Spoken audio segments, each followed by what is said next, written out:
तर नाभिक धोबी समाजाला एससी मधून आरक्षण द्या असं लक्ष्मण हाके म्हणतायत। त्यांची ही मागणी आहे। तर आमच्या एससी समाजाला खवळू नका असं सचिन खरात म्हणाले।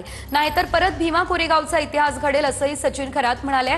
हाकेंच्या मागणीनंतर सचिन खरात यांनी हा इशारा दिलाय। बलुत्या आलुत्यामधला आमचा नाभिक बांधव असेल, आमचा धोबी बांधव असेल, बलुत्या आलुत्याला एससी मधलं आरक्षण मिळावं। कारण देशभरामध्ये वेगवेगळ्या राज्यामध्ये ते एससी देतात आणि या सगळ्या गोष्टी एससी एसटी मध्ये जर कोण देणार असेल, मिळणार असतील तर आम्हाला आनंद आहे ना। पण हे आरक्षण मिळण्याच्या अगोदर ओबीसींची झोपडी उद्ध्वस्त करण्याची जर भाषा कोण करत असेल तर त्याचं संरक्षण करण्यासाठी हा लक्ष्मण हाके गावगाड्यातल्या 18 पगड जातीच्या हक्काच्या आरक्षणाच्या संरक्षणासाठी रस्त्यावर उतरेल।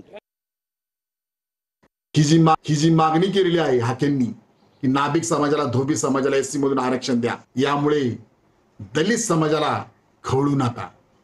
दलित समाजाचा काय इतिहास आहे हे सुद्धा जाणून घ्या। आम्ही आमचा इतिहास विसरत नाही, कारण बाबासाहेबांनी सांगितलं विसरू नका।